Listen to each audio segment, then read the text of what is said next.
Chapter number 20 में page number 171 पर last lecture में माइनॉरिटीज तक खत्म हुआ। Now scheduled caste and scheduled tribes. The Indian Constitution does not give a clear-cut definition of scheduled castes and scheduled tribes. मतलब हमारे constitution में कोई परफेक्ट डेफिनेशन नहीं है कि ये है तो शेड्यूल कास्ट में आएगा, ये है तो शेड्यूल ट्राइब्स में आएगा। This has been specially referred to by the order of the president on the advice of the governor of the respective states. बराबर, मतलब कि स्टेट के गवर्नर के पास पीपल की इंफॉर्मेशन आती है कि ये फैमिली है वो शेड्यूल कास्ट में आती है, ये फैमिली है वो शेड्यूल ट्राइब में आती है। वो इंफॉर्मेशन किसके पास से आएगी? प्रेसिडेंट ऑफ इंडिया के पास। ठीक है। Now in the Indian constitution provisions have been made to prevent caste based exploitation, to wipe out the injustice to them through equality and fraternity, and to see that they progress socially, economically, politically and educationally. ठीक है। हमारे constitution में ये एक अलग से method दी है, जैसे कि मैंने आगे के लेक्चर में बोला था, general, OBC, SC and ST. इस तरीके से क्या किया गया है? 4 पार्ट में डिवाइड किया गया है। तो ये कॉन्स्टिट्यूशन में ही है। ये क्यों डिवाइड किया गया है? जो लोअर लेवल पर लोग आते हैं, कि जैसे मैंने आपको समझाया था कि ब्राह्मण, क्षत्रिय, वैश्य और शूद्र पहले सिर्फ काम के बेस पर ही डिवाइड किया गया था।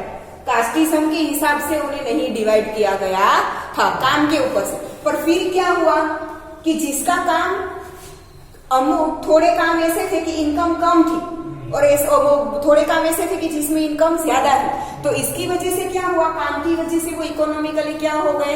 लोअर और अपर में डिवाइड हो गए। ठीक है। इसके बेस से ऊपर कास्ट आ गई और इसके ऊपर से लोगों ने क्या कर दिया? डिवाइड करना शुरू कर दिया। ठीक है। तो ये जो जिनकी लोअर इनकम थी तो वो तो नीचे ही रह गए। वो सोशली और इकोनॉमिकली सबके साथ आ सके, एजुकेशनल लेवल पर भी, इकोनॉमिक लेवल पर भी और सोशल लेवल पर भी। मैंने आगे बोला था ना कि छूत अछूत का निकल जाए, सब एक साथ बैठे हो, एक ही जैसे है, कौन क्या है सोचना ही नहीं। ठीक है। तो ये सब कुछ इक्वली मेंटेन करने के लिए हमारी कॉन्स्टिट्यूशन में उन्हें थोड़े राइट्स क्या दिए गए हैं? ज्यादा राइट्स ज्यादा नहीं दिए गए हैं। मतलब कि एजुकेशन, अगर हायर स्टडीज के लिए जाना है तो 2-4% का उन्हें क्या मिलेगा? फायदा मिलेगा। जैसे कि जनरल के लिए मानो कि 75% पर एडमिशन स्टॉप हो जाता है कि 75 से कम हो उन्हें जनरल वालों को एडमिशन नहीं मिलेगा, जबकि एससी एसटी वालों को 65% हो तो भी मिल जाएगा और ओबीसी वालों को 70% हो तो भी मिल जाएगा। तो ये सिर्फ परसेंटेज का डिफरेंस थोड़ा बहुत रखा गया है और कुछ नहीं। ठीक है ना। और हाँ, अगर कहीं पे गवर्नमेंट जॉब लग जाए तो सैलरी में कोई फर्क नहीं है, चाहे वो जनरल हो, ओबीसी हो, एससी या एसटी हो, सैलरी सबको इक्वल ही मिलती है। हाँ, उस पोस्ट पर बैठने के लिए उनके परसेंटेज में डिफरेंस हो सकता है।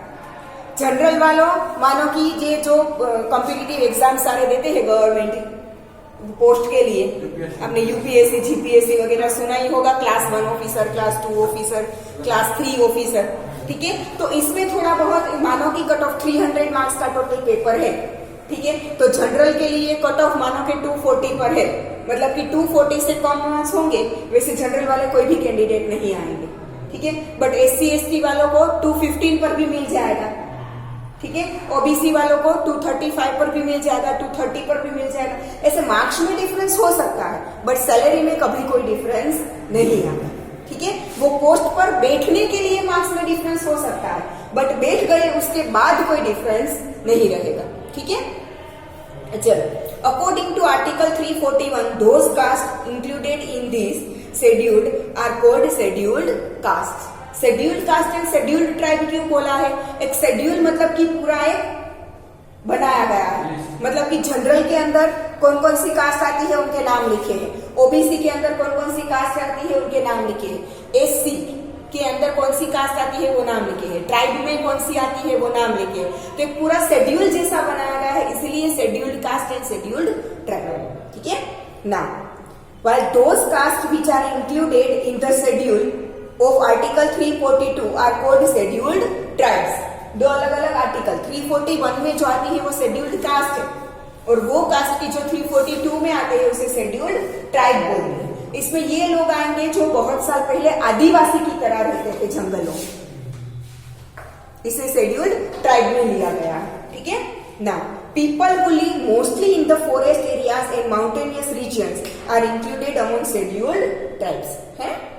They live in specific geographical conditions and live a different social and cultural life as compared to others. Obviously, forest और mountainous region में रहते होंगे तो जनरल पब्लिक के साथ बहुत कम कांटेक्ट में आते होंगे, तो डेवलपमेंट भी उतना कम होगा। ठीक है। These people are economically and educationally backward. अब माउंटेन और फॉरेस्ट में इनकम कितनी मिलेगी, तो इकोनॉमिकली बैकवर्ड होते हैं और एजुकेशन के लिए बाहर आते नहीं है, तो एजुकेशनली भी क्या होते हैं, बैकवर्ड होते हैं। तो उन्हें आगे लाने के लिए ये सब कुछ डिक्लेयर किया गया है ना। Constitutional provisions for the development and welfare of scheduled caste and scheduled tribes, the following special provisions are made in the constitution. These are as follows. A. General provisions according to article 15 of the constitution. पूछ सकते हैं यहाँ directly. According to article 15 which provisions मतलब के which profits are given to schedule caste and schedule tribes. Article 15 according to article 15, तो आपको article 15 में जो आता है वही आपको लिखना पड़ेगा। ठीक है। Article 15 of the Constitution restricts discrimination on the basis of religion, community, caste, birthplace, etc. According to Article 15 क्या है कि कोई भी लोगों को आप उनकी रिलीजन, उनकी कास्ट या उनके बर्थ प्लेस के हिसाब से आप डिवाइड नहीं कर सकते, उन्हें नीचा नहीं दिखा सकते। डिस्क्रिमिनेशन मतलब, बराबर। In addition to this, no condition can be imposed for entering shops, public restaurants, hostels and places of public entertainment. अब कोई भी लोगों को कहीं पर भी एंटर होने के लिए रोक नहीं सकते। ठीक है। अब तो नहीं है, अब पहले के जमाने में देखो ना, जब राजाशाही थी ना, तब ये जो शूद्र वाला मैं बोल रही हूँ, उन लोगों को मंदिर में भी नहीं आने दिया जाता था। छूत अछूत, अगर वो हमारे मंदिर में आ गए तो हमारे मंदिर अपवित्र हो जाएंगे। ठीक है। ये सब कुछ बोला जाता था, अब तो नहीं है, सारे लोग कोई भी चाहे मंदिर में जा सकता है। ठीक है। Now for second, for using wells, lakes, bathing places, roads, for using places dedicated for public use completely or partially under control of the state government। मतलब कि A और B दोनों कंसीडर करो तो कोई भी प्लेस पर कहीं पर भी जाने के लिए आप कास्ट और रिलीजन के हिसाब से किसी को रोक नहीं सकते। हाँ, किसी जगह पर जाने के लिए कोई टिकट्स लगती है, फीस पे करनी पड़ती है, तो अगर नहीं की है तो आप रोक सकते हो, बस कास्ट और रिलीजन के हिसाब से किसी को नहीं रोक सकते। Clear. Now, according to Article 29, if a person living in any part of India holds his own language, script or culture, setup of his own, he has the right to preserve them। ठीक है। अगर आप चाहो अपनी कोई नई language बनाना चाहो और वो लैंग्वेज को आप स्प्रेड करना चाहो तो कर सकते हो, कोई भी आपको रोक नहीं सकता। ठीक है ना। A person will not be refused admission on the basis of religion, caste, language to any institution run and maintained with financial help from the government। Government की हेल्प से जो चलती है वो किसी भी इंस्टीट्यूशन में किसी को भी आप एडमिशन लेने से रोक नहीं सकते। हाँ, अपने कास्ट के हिसाब से आप अपने आप without any help from government कोई इंस्टीट्यूशन चला रहे हो तो आप रोक सकते हो। ठीक है, कि मुझे ये कास्ट के लोग ही यहाँ पर चाहिए, देन इट इज ओके। ठीक है। आपने देखा होगा वो कास्ट के हिसाब से मैरिज ब्यूरो चलते हैं। मैरिज ब्यूरो मतलब कि कास्ट वाले अपना चलाते हैं, वो किसी गवर्नमेंट हेल्प से नहीं चलता। ठीक है। जैसे कि फॉर एग्जांपल मेरी कास्ट का बोलूं तो लेवा पटेल है।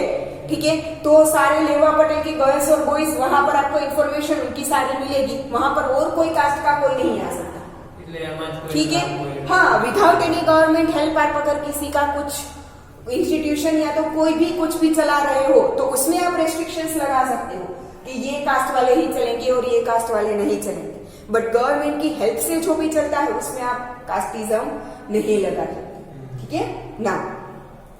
Special provisions according to article 46 of the directive principles of the state policy, a state would take care of the educational, social and economic interest of backward class of the state।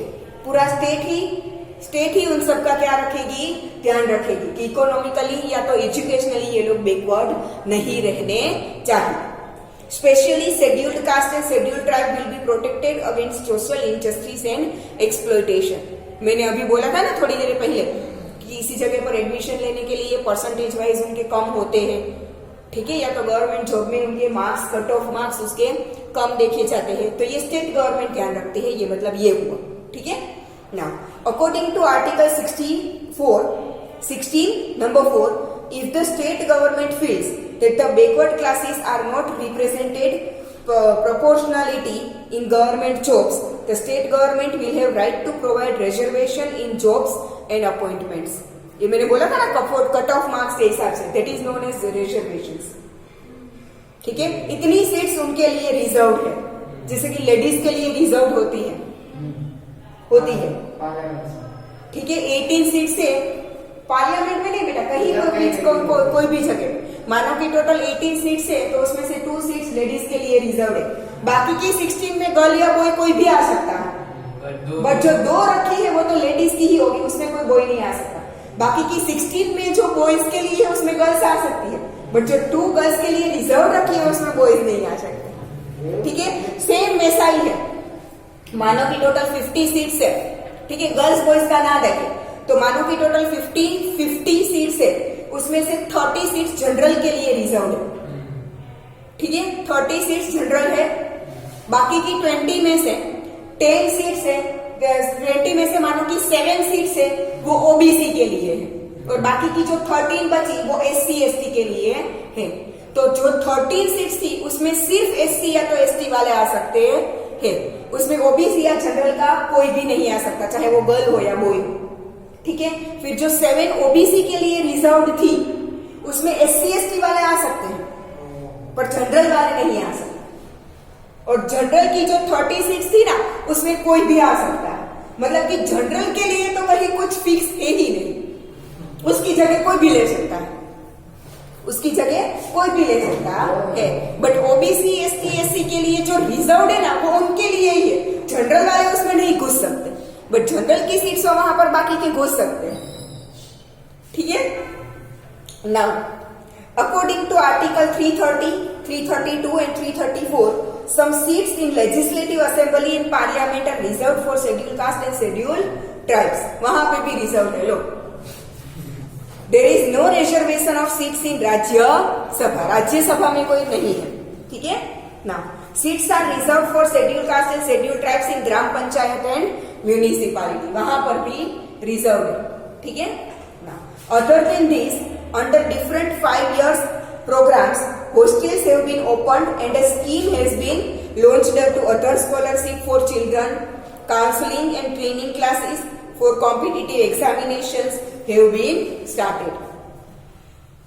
Residential schools, that is ashram sala, have been set up for educational progress. Minimum requirements of age, fees and qualifications have been relaxed for the candidates of these groups for government jobs। Marks, cut off marks तो कम होते हैं पर as में भी limitations नहीं होती, जैसे कि जनरली कोई भी गवर्नमेंट जॉब आप देखो ना तो जनरल वालों को 32 इयर्स तक मिल सकता है, 32 से एज ज्यादा हो जाए तो वो गवर्नमेंट जॉब उन्हें नहीं मिल सकती। ठीक है, बट ओबीसी के लिए वो 35 इयर्स तक अलाउ होता है, और SC ST के लिए 40 इयर्स तक अलाउ होता है। 40 ईयर का इंसान भी गवर्नमेंट जॉब ले सकता है। हाँ, फिर जो रिटायरमेंट का होता है वो सबके लिए सेम है कि अगर एज 56 इयर्स की हो गई तो रिटायरमेंट होना है, चाहे वो SC का हो, ST का हो, OBC का हो या जनरल का। ठीक है, रिटायरमेंट में कोई कॉम्प्रोमाइज नहीं है। ठीक है, उसके साथ क्या होता है पता है, उसमें भी लेडीज कोटा अलग होता है। जैसे कि लेडीज के लिए 2 इयर्स का ज्यादा दिया गया है, तो जनरल के बॉयज के लिए 32 लिमिट होती है, एज लिमिट, तो जनरल की गर्ल्स के लिए 34 इयर्स होती है। ठीक है, ओबीसी के बॉयज के लिए 35 इयर्स एज लिमिट होती है, तो ओबीसी की गर्ल्स के लिए 37 इयर्स की एज लिमिट होती है। एससी एसटी के बॉयज के लिए 40 इयर्स की एज लिमिट होती है, तो गर्ल्स के लिए 42 इयर्स की होती है। उसमें भी लेडीज कोटा आता है। ठीक है, चलो now doctor Baba Saheb Ambedkar organisation felicitates those persons who work for social understanding and upliftment of weaker sections of population, their social transformation, potentiality, justice and human dignity. ठीक है, इस सब पर ये जो शेड्यूल कास्ट शेड्यूल ट्राइब है उन्हें इकोनॉमिकली एजुकेशनली सारे वेलफेयर मिल सके, उसके लिए क्या कौन सी ऑर्गेनाइजेशन काम करती है? Doctor Baba Saheb Ambedkar organisation. ये सब कुछ स्टार्ट ही उन्होंने किया था ना। कॉन्स्टिट्यूशन लिखा जब उन्होंने नहीं लिखा है, पूरी एक टीम ने मिलकर लिखा है कॉन्स्टिट्यूशन, तो लिखा तब इसमें ये पॉइंट्स रखने वाले यही थे। ठीक है, पर उन्होंने तब क्या किया था? सिर्फ 10 इयर्स के लिए ही दिया था। इंडिया इंडिपेंडेंट हुआ 1946 में। हमारा कॉन्स्टिट्यूशन कब से अप्लाई हुआ है? 51 में। इंडियन कॉन्स्टिट्यूशन कब से अप्लाई हुआ है? 51 से। तो 51 से लेकर 60 तक 60 बराबर, ये 10 इयर्स के लिए ही उन्होंने दिया था कि ये 10 इयर्स में वो लोग बहुत ज्यादा आगे आ जाएंगे। अगर ये फैसिलिटीज उन लोगों को मिलेगी तो शायद वो लोग भी सबके लेवल में आ जाएंगे। पर पॉलिटिकल पार्टीज वोट लेने के लिए, ठीक है, उन लोगों के लिए वो लोग ये रूल्स सारे आगे बढ़ाते जाएंगे, शेड्यूल कास्ट वाले, शेड्यूल ट्राइब वालों के लिए, तो ऑब्वियसली वो लोग तो उन्हें ही वोट देने वाले हैं ना कि चलो हमारे लिए अच्छा काम किया है। ठीक है, ये आगे आगे और हर एक 5 इयर्स का ये क्या होता है? प्रोग्राम होता है। बाबा साहेब आम्बेडकर ने क्या किया था? 10 ईयर का प्रोग्राम रखा था। ठीक है, फिर जो 5 ईयर के बाद जब पॉलिटिकल पार्टी चेंज होती है ना इलेक्शन के हिसाब से, ठीक है, चाहे वो ही रहे या तो चेंज हो जाए वोट, पर ये प्रोग्राम सारे 5 इयर्स के होते हैं। कंटिन्यू ऐसा नहीं लिखा है कि एंड तक चलेगा। ठीक है, ये 5 ईयर का प्रोग्राम अभी जो चल रहा है, उसके बाद कैंसिल करना हो ये सब कुछ के सारे जनरल में ही आएंगे, सबके लिए इक्वल ही है, कहीं पर भी जाओ तो कर सकते हैं बट अब ये इंडिया में इतना सब कुछ डीप तक जा चुका है कि अब उसे कैंसिल करना इम्पॉसिबल है। इतना डीप तक जा चुका है। ठीक है, चलो, there is a separate division in the state and a special officer is appointed at the central level for the welfare and protection of the interest of these people. इसके लिए स्पेशल ऑफिसर भी appoint किए जाते हैं कि ये सब कुछ ध्यान रखे कि उन्हें मिलता है या नहीं मिलता। ठीक है, national commission is formed at the central level for these people. Along with it, various schemes have been started for social, educational and economical development of these people by state and central government. इसमें होता है 10th exam? नहीं बेटा, 10th के बाद आपको job के लिए कहाँ जाना है और 10th के बाद आपको एडमिशन कहाँ पर लेना है? कोई कॉलेज में थोड़ी ना लेना है, आपको तो स्कूल में ही लेना है। भले हायर सेकेंडरी स्कूल 11 या 12 में एडमिशन के लिए आपको कोई फायदा नहीं मिलेगा, बट हाँ 10th के बाद आप अगर डिप्लोमा कॉलेज में जाते हो तो वहां पर फायदा मिलेगा, क्योंकि वो कॉलेज है, नॉट स्कूल। स्कूल लेवल पर कुछ नहीं होता, कॉलेज लेवल से सब आगे सब कुछ स्टार्ट होता है। ठीक है ना, provisions only for scheduled caste, only for scheduled caste. ठीक है, according to article 17 untouchability is totally eradicated. मतलब छूत अछूत वाला मैंने बोला था ना, टोटली इरेडिकेटेड मतलब अकॉर्डिंग टू आर्टिकल 17 ये आप नहीं कर सकते। ठीक है, अगर आपने छूत अछूत वाला ये किया, अगर और किसी ने कंप्लेंट कर दी तो अकॉर्डिंग टू कॉन्स्टिट्यूशन आप पर चार्ज भी लग सकता है। ठीक है, ये तो लोग कंप्लेंट करते नहीं है, अदरवाइज कर दी तो चार्ज लग सकता है। And it's practice is in any form is prohibited. Any disqualification imposed due to untouchability is considered to be legally punishable crime. ठीक है, अनटचेबिलिटी की वजह से अगर आप किसी को कहीं पर आगे बढ़ने के लिए रोक लेते हो तो ये पनिशेबल क्राइम है।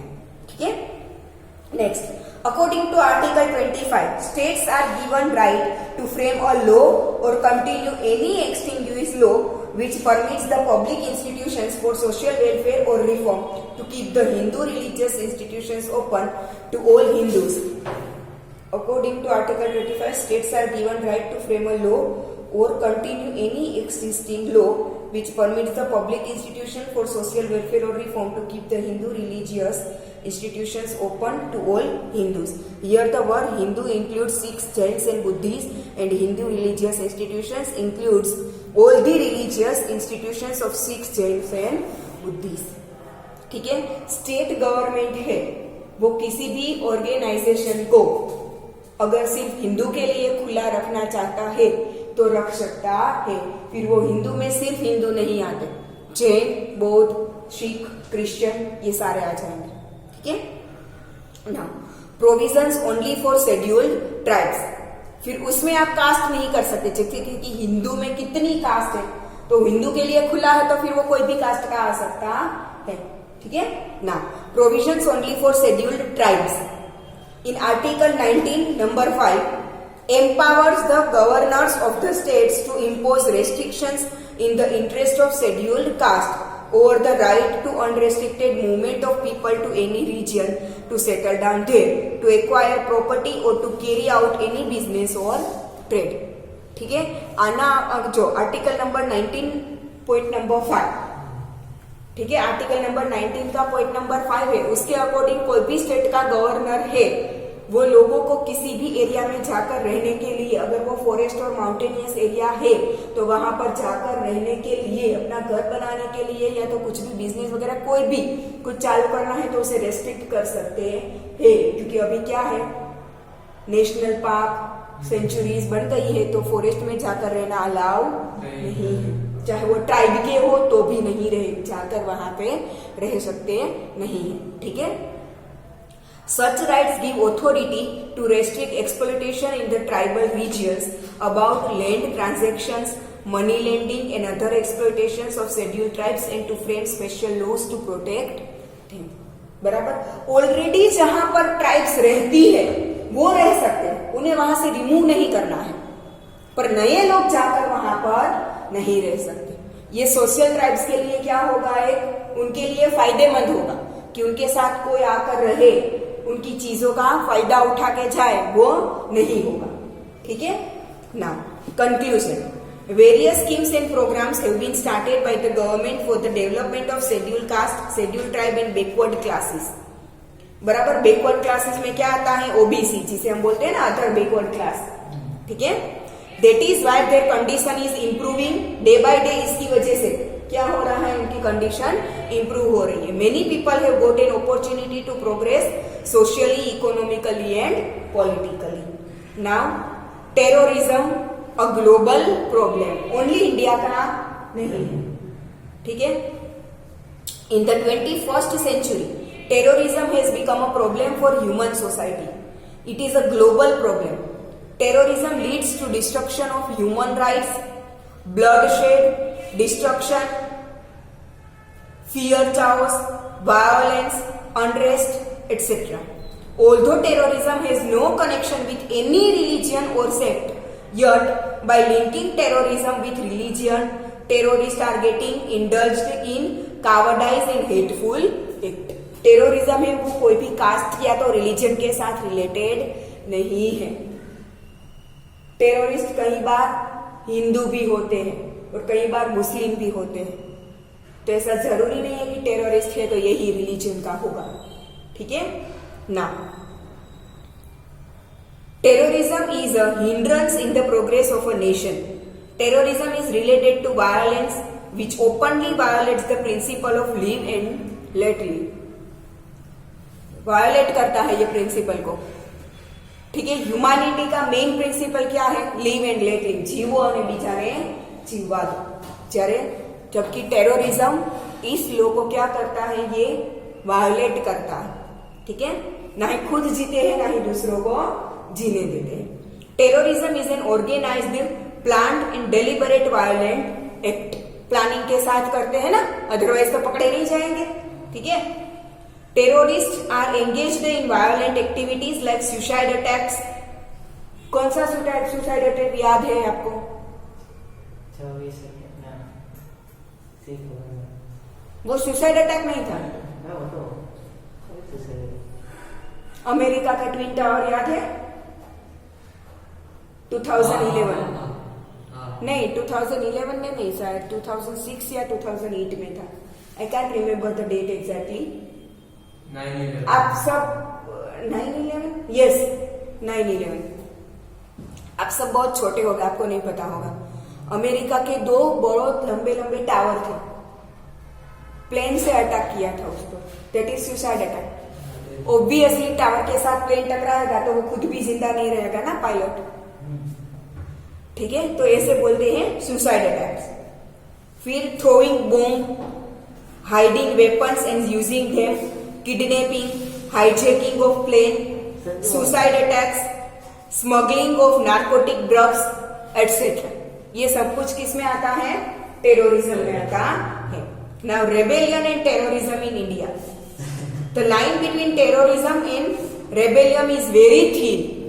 आप किसी भी चीज को रेबेल करते हो, उसका ओपोज करते हो, पर वहां से वो लोग कहां पर सीधा टेररिज्म में चले जाते हैं। तो उन दोनों के बीच की जो लाइन है ना, दोनों को डिफरेंस करती है दोनों में, वो बहुत छोटी सी थीम है, ठीक है।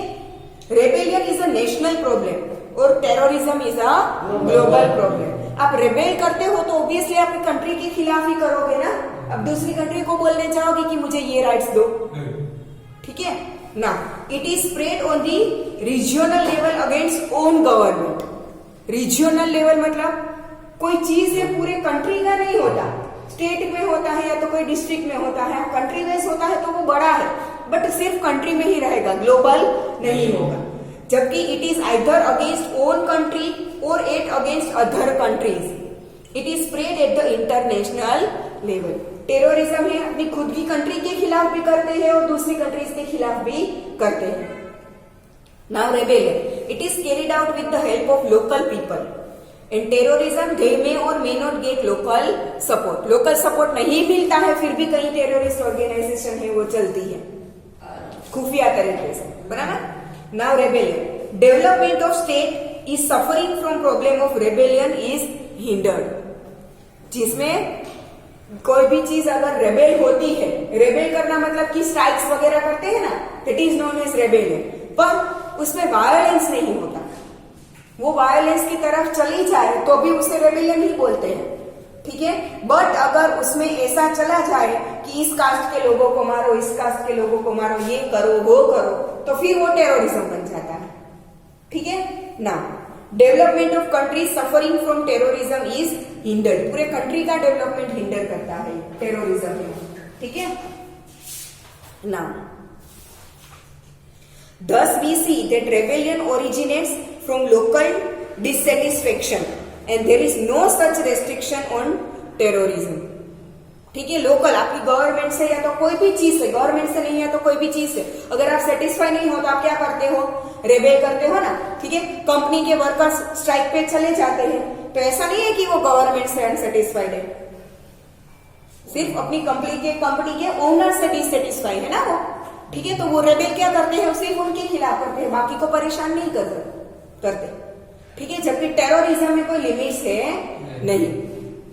Today India is fighting against internal rebellion and terrorism both. अभी आपने देखा होगा दिल्ली पंजाब में चल रहा था थोड़े टाइम पहले कृषि आंदोलन, तो वो पूरे कंट्री को अफेक्ट नहीं कर रहा था, सिर्फ वहां के लिए ही था।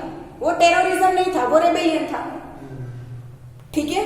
गवर्नमेंट ने जो कृषि के लिए जो लॉज बनाए थे वो उन लोगों को मंजूर नहीं थे, ठीक है। तो वो सिर्फ अपनी गवर्नमेंट से थे डिससेटिस्फाइड, ठीक है ना। Naxalist movement inspired by the Chinese revolution under the leadership of Mao Tse Tung, some Naxalites started this insurgency in India for the first time in 1967 in West Bengal.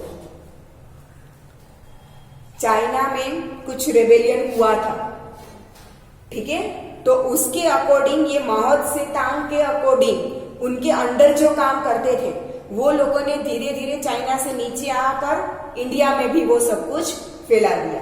तो वेस्ट बंगाल और बिहार का बहुत सारा पार्ट है जहां पर ये नक्सलाइज एक्टिविटीज चलती है। एक टाइप का टेररिज्म ही आप बोल सकते हो, बट टेररिज्म के अंदर नहीं आता, उसके जैसा ही होता है, वो लोग अलग होते हैं, ठीक है। हाँ, this fires ideology is called Naxalism because it originated in a village Naxalbari in waste Bengal. कहां पर हुआ था? ओरिजिनेट 1967 में वेस्ट बंगाल के नक्सलबारी गांव से, विलेज से ओरिजिनेट हुआ था, इसीलिए उसे नक्सलिज्म बोलते हैं। With its beginning in waste Bengal, it is spread now in Jharkhand, Bihar, Andhra Pradesh, Chhattisgarh, Kerala, Odisha, Tripura, Madhya Pradesh, mountainous and forest region. There are two major organizations, People's War Group and Maoist Communist Center. ठीक है, वहां से शुरू हुआ, अब इंडिया के बहुत सारे स्टेट्स में ये फैल चुका है। नाउ इंसर्जेंसी नॉर्थ ईस्ट को नेक्स्ट टाइम करेंगे, आज इतना रखते हैं।